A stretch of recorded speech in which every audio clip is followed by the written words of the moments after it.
Shri V P Sreepadmanabhan, താങ്കൾ തന്നെ നേരത്തെ പറഞ്ഞിരുന്നല്ലോ ഈ RVS മണിയുടെ ഇപ്പോഴത്തെ ഈ വെളിപ്പെടുത്തൽ ഉൾപ്പെടെയുള്ള വിഷയങ്ങൾ ഒരുപക്ഷെ ഇപ്പോഴത്തെ സർക്കാർ, ഇപ്പോഴത്തെ കേന്ദ്ര ഏജൻസികൾ ഒരിക്കൽ കൂടി അന്വേഷിക്കുവാനുള്ള സാധ്യതകൾ തെളിയുകയാണെന്ന്. അങ്ങനെയെങ്കിൽ ആ അന്വേഷണം ചെന്നെത്തി നിൽക്കുക നെഹ്റു പരിവാറിലേക്ക് തന്നെ ആയിരിക്കുമല്ലോ. കാരണം അക്കാലത്ത് ഈ ഹിന്ദു ടെറർ എന്ന രീതിയിൽ ഒരു വേർഡ് കോയിൻ ചെയ്യാനും ആ രീതിയിൽ ചില നീക്കങ്ങൾ നടത്തുവാനും വളരെ സുപ്രധാന പങ്ക് വഹിച്ചത് സുശീൽ കുമാർ ഷിൻഡെയും ശിവരാജ് പാട്ടീലും അതുപോലെ തന്നെ P ചിദംബരവും ഒക്കെയാണ്. അപ്പോൾ അതൊക്കെ അന്നത്തെ സൂപ്പർ പ്രധാനമന്ത്രിയായിരുന്ന സോണിയയുടെ നിർദ്ദേശപ്രകാരം മാത്രം ഫയലുകൾ ഒപ്പുവെച്ച നേതാക്കളല്ലേ ശ്രീ വി പി ശ്രീപത്മനാഭൻ?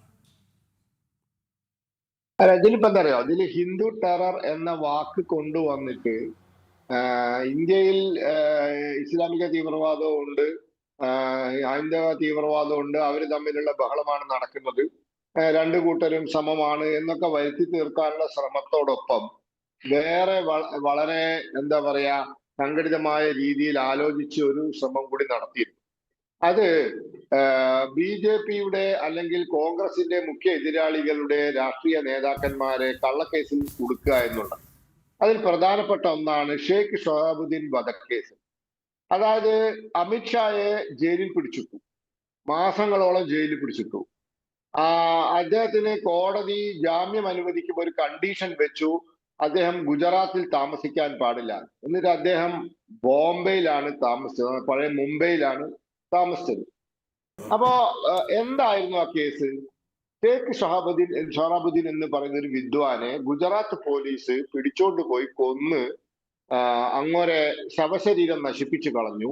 അങ്ങോരെ ഭാര്യയെയും അതേപോലെ പിടിച്ചോണ്ട് പോയി കൊന്ന് ശവശരീരം നശിപ്പിച്ചു കളഞ്ഞു.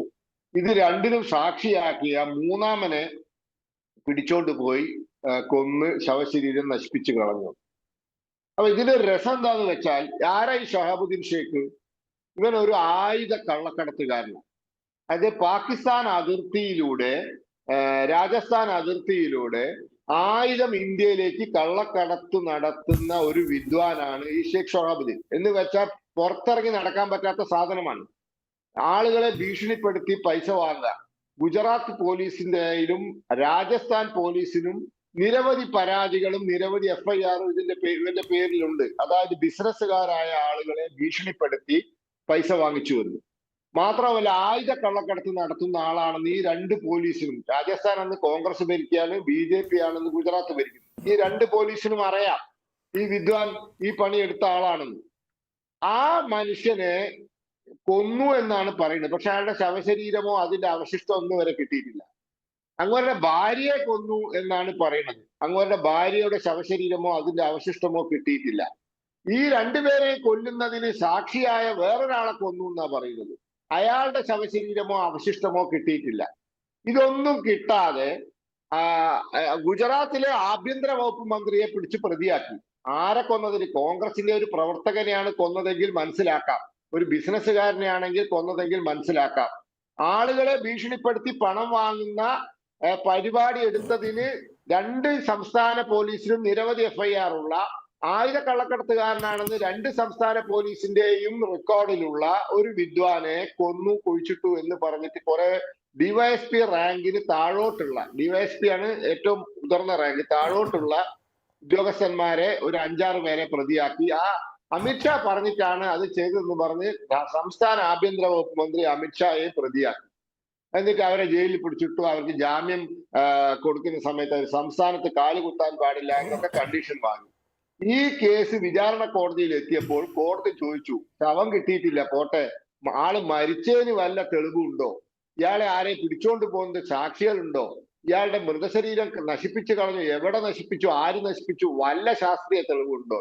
അപ്പോ അവിടെ ബബ്ബ പറഞ്ഞു. അവസാനം ആ കേസുകളെല്ലാം കോടതി വിചാരണ പോലും ചെയ്യാതെ തള്ളിക്കളഞ്ഞു. വിചാരണ കോടതിയിൽ വിചാരണയ്ക്ക് വേണ്ടി വന്നില്ല, ഡിസ്ചാർജ് ചെയ്യാന്ന് പറയും. പണ്ട് അഡ്വാനി ജി ഉൾപ്പെടെയുള്ള ആളുകളെ ഹവാല കേസിൽ ഡിസ്ചാർജ് ചെയ്ത പോലെ, നമ്മളെ മഞ്ചേശ്വരം കേസിൽ സുരേന്ദ്രനെ ഡിസ്ചാർജ് ചെയ്ത പോലെ ഡിസ്ചാർജ് ചെയ്തു. ആലോചിച്ച് നോക്കണം, ഒരു സംസ്ഥാന ആഭ്യന്തര വകുപ്പ് മന്ത്രിയെ പ്രതിയാക്കിയ കേസിൽ വിചാരണ നടത്താൻ കോടതിയെ നിർബന്ധിക്കാൻ അല്ലെങ്കിൽ കോടതിയെ കൺവിൻസ് ചെയ്യിപ്പിക്കാൻ, ബോധ്യപ്പെടുത്താൻ പോലും തെളിവുകളില്ല. ഇതൊക്കെയാണ് UPA സർക്കാരിന്റെ കാലത്ത് നടന്ന കാര്യങ്ങൾ. ഇതൊക്കെയാണ് നടന്നത്. അമിത്ഷാജി ഓൺ റെക്കോർഡ് പറഞ്ഞിട്ടുണ്ട്, എന്നോട് ഒറ്റ കാര്യമാണ് CBI ഉദ്യോഗസ്ഥന്മാർ പറഞ്ഞത്, നിങ്ങളെ വെളുത്ത താടിക്കാരന്റെ പേര് പറ, നിങ്ങളെ വെളുത്ത താടിക്കാരന്റെ പേര് പറ, നിങ്ങളെ വെറുതെ വിട. ആരായി വെളുത്ത താടിക്കാരൻ? നരേന്ദ്രമോദി. അപ്പൊ ഇതൊക്കെ വെൽ പ്ലാൻഡ് ആയിരുന്നു കോൺഗ്രസ്സുകാർ ചെയ്തത്, വെൽ പ്ലാൻഡ് ആയിരുന്നു.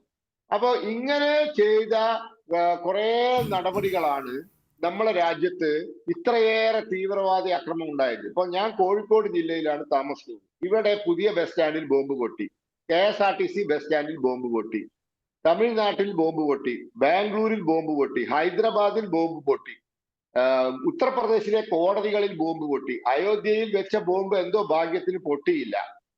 ഗുജറാത്ത് അഹമ്മദാബാദ് സ്ഫോടനത്തിൽ 3 മലയാളികളെ തൂക്കിക്കൊല്ലാൻ വിധിച്ചത് കഴിഞ്ഞ ആഴ്ചയാണ്. ഒരാൾക്ക് ജീവപര്യന്തം കിട്ടി.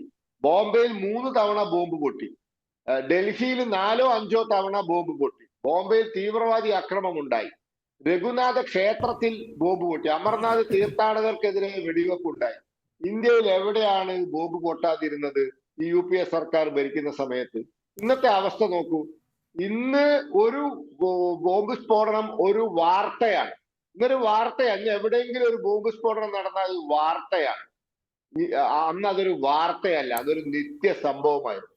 ഇന്ത്യൻ മുജാഹിദ് എന്ന് പറഞ്ഞ സംഘടനയാണ് ഇത് ചെയ്തതെന്ന് പറയുന്നു. ഇന്ത്യൻ മുജാഹിദ് എന്തായിപ്പോയി? ആവി ആയിപ്പോയോ? അപ്പോ ഈ സംഘടനകളൊക്കെ ഇന്നുണ്ട്. ഇന്ന് കാശ്മീരിൽ ഒഴികെ മറ്റൊരു സ്ഥലത്തും തീവ്രവാദി ആക്രമണം നടന്നാൽ അതൊരു വലിയ വാർത്തയാണ്. കാരണം എന്താണ്? അത് വല്ലപ്പോഴും ഒക്കെ സംഭവിക്കുന്ന കാര്യം. അന്നത് നിരന്തരം സ്ഥിരമായി സംഭവിച്ചതാണ്. അതേ പോലീസുകാരാണ് ഇന്നും ജോലി ചെയ്യുന്നത്, അതേ പട്ടാളക്കാരാണ് ഇന്നും ജോലി ചെയ്യുന്നത്, അതേ BSFകാരാണ് ഇന്നും ജോലി ചെയ്യുന്നത്, അതേ CRPFകാരാണ് ഇന്നും ജോലി ചെയ്യുന്നത്, അതേ ഇന്റലിജൻസുകാരാണ് ഇന്നും ജോലി ചെയ്യുന്നത്. എന്തേ ഇന്ന് ഇത് ഇത്ര കണ്ട് നിയന്ത്രിക്കപ്പെട്ടു? Political leadership was good for nothing. UPA സർക്കാരിന്റെ കാലത്ത് പൊളിറ്റിക്കൽ ലീഡർഷിപ്പ് ഒരു വസ്തുവിന് കൊള്ളുക. ഇവിടെ മോഹൻ വർഗീസ് സാർ പറഞ്ഞു, ഒന്നാം UPA സർക്കാരിന്റെ കാലത്ത് വലിയ കുഴപ്പങ്ങളില്ലായിരുന്നു. ഒന്നാം UPA സർക്കാരിന്റെ കാലത്താണ് എല്ലാ കുഴപ്പങ്ങളും നടന്നത്. എല്ലാ കുഴപ്പങ്ങളും നടന്ന ഒന്നാ. ഇത് പുറത്തു വന്നത് രണ്ടാം UPA സർക്കാരിന്റെ കാലത്താണ്. ഈ 2G സ്പെക്ട്രം അഴിമതി നടന്നത് ഒന്നാം UPA സർക്കാരിന്റെ കാലത്ത്, പുറത്തു വന്നത് രണ്ടാം UPA സർക്കാരിന്റെ കാലത്ത്. കൽക്കരി കുംഭകോണം നടന്നത് ഒന്നാം UPA സർക്കാരിന്റെ കാലത്ത്, പുറത്തു വന്നത് രണ്ടാം UPA സർക്കാരിന്റെ കാലത്ത്. കോമൺവെൽത്ത് അഴിമതി നടന്നത് ഒന്നാം UPA സർക്കാരിന്റെ കാലത്ത്, പുറത്തു വന്നത് രണ്ടാം UPA സർക്കാരിന്റെ കാലത്ത്. ആ ബോംബെ ബോംബ് ആക്രമണം ഒന്നാം UPA സർക്കാരിന്റെ കാലത്ത് നടന്നു. ഇതുമായി ബന്ധപ്പെട്ട വിവരങ്ങൾ പുറത്തു വരുന്നത് രണ്ടാം UPA സർക്കാരിന്റെ കാലത്ത്. സത്യം പറഞ്ഞാൽ രണ്ടാം UPA സർക്കാരിന്റെ കാലത്ത് വലിയ കുഴപ്പമൊന്നും നടന്നിട്ടില്ല. കാരണം ഭരിക്കാൻ നേരം കിട്ടിയിട്ടില്ല. ഈ ഓരോ ദിവസവും ഓരോ കാര്യങ്ങൾ ഇങ്ങനെ അഴിമതി കുംഭകോണങ്ങൾ പുറത്തു വന്നിട്ട് അന്തം വിട്ട് നോക്കി നിൽക്കാനേ നേരം കിട്ടിയിട്ടില്ല, ഭരിക്കാൻ നേരം കിട്ടിയില്ല. സകലമാന വൃത്തികേടുകളും നടന്നത് ഒന്നാം UPA സർക്കാരിന്റെ കാലത്താണ്. പക്ഷെ ഇതൊക്കെ പുറത്തു വന്നത് രണ്ടാം UPA സർക്കാർ. വ്യക്തമാണ് ശ്രീ പത്മനാഭൻ. അതായത് ഒന്നാം UPA സർക്കാരിൻ്റെ കാലത്ത് നടന്ന സ്ഫോടന പരമ്പരകളാണെങ്കിലും മറ്റു വിഷയങ്ങളാണെങ്കിലും അത് പിന്നീട് പുറത്തേക്ക് വരുന്നത് രണ്ടാം UPA സർക്കാരിൻ്റെ കാലത്തായിരുന്നു. ഇപ്പോൾ B. റജി കൂടി കോൺഗ്രസിൻ്റെ സഹയാത്രികൻ നമുക്കൊപ്പം ചേരുകയാണ്. ശ്രീ B. റജി, കോൺഗ്രസ് പാർട്ടിയെ എല്ലാ അർത്ഥത്തിലും പ്രതിരോധത്തിൽ